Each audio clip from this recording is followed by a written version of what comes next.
that things weren't right in Israel, New York. Instead of God's chosen people blissfully basking in the warm sun of freedom, they couldn't breathe because the air was thick with the heavy jackboots of imperial oppression. Instead of the Hebrews building projects of their own design, her craftsmen and laborers were laboring under the thumbs of Roman taskmasters who had them constructing temples to their pantheon of gods and housing their legion of troops. And whatever pay those Hebrews received was excessively taxed. They were paying taxes to fund their own subjugation and oppression. A pax Romana was the law of the land, a Roman peace. And there was peace all right, unless anyone dared to rise up to resist that Roman rule. Those who rebelled, hands up, were nailed to crosses. I can't breathe. And their cities razed to the dust. To make matters worse, Yahweh wasn't allowed to choose their king. Herod, a puppet, vicious lapdog of Rome. And the religious leaders were colluding with it all. Israel, damnable, God-forsaken mess. Then along came Mary. I said, then along came Mary. Mary comes from Miriam, a Hebrew word that means their rebellion. Yeah. What are you rebelling against, Mary? Things that need it. What do you got? She rebelled against that Western superpower that turned her country into a banana republic that sold and grew olives. She rebelled against the garlic and oregano-reeking soldiers who lusted for her young, smooth brown skin. She rebelled against the literally patriarchal notion that she was chattel, the property of men. That she was born as the chattel of her father and then was being married off to become the chattel of another man. Chattel. Cattle. She wasn't a cow. Then the midnight flitters of heavenly wings descended upon that rebellious lass. Archangel proclaims, "Rebel girl, God's got a plan, and she wants you in on it." Mary wondered as she wandered. She dreamed as she pondered, and she said, "Hell yes, I want in on Yahweh's mischievous plot. Hell yeah, I want in on God flipping the script. Hell yeah, my womb wants in on this pussy riot." Divinely knocked up, teenage and not yet married, Mary was the first punk singer in the first punk rock band. When she consented to bear the Savior, she sang a song. It was a song of praise. It was a song of protest.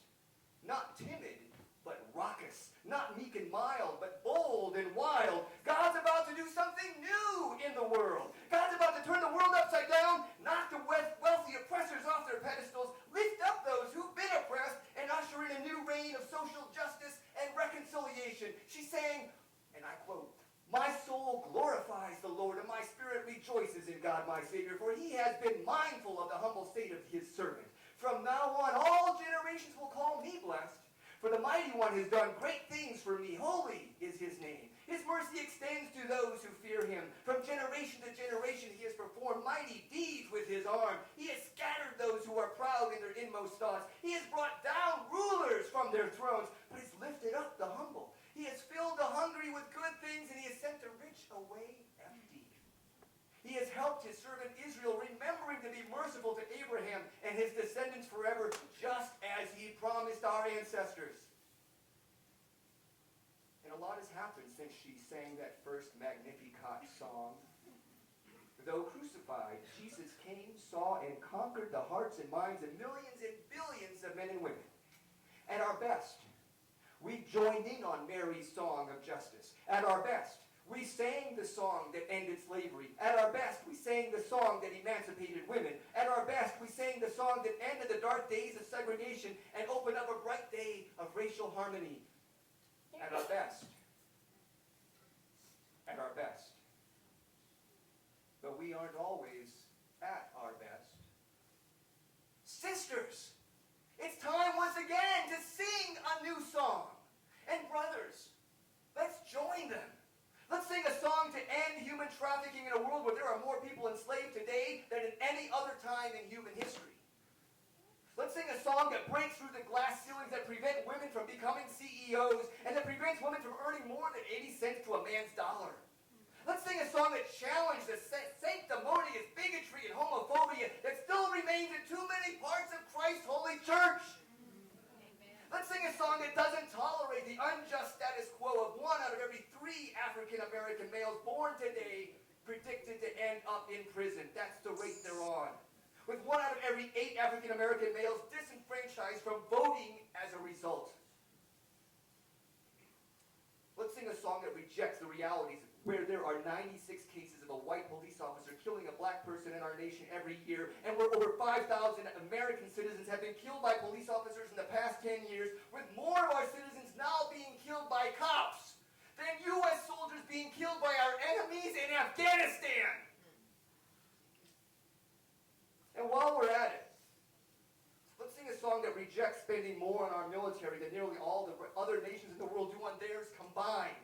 Let's sing a song that rejects the federal government sending surplus military equipment to local police departments, including 12,000 bayonets over the past 9 years. Bayo-freaking-nets! Let's sing a song that gives a damn about the earth and its environment so that many more generations of God's creatures can enjoy it.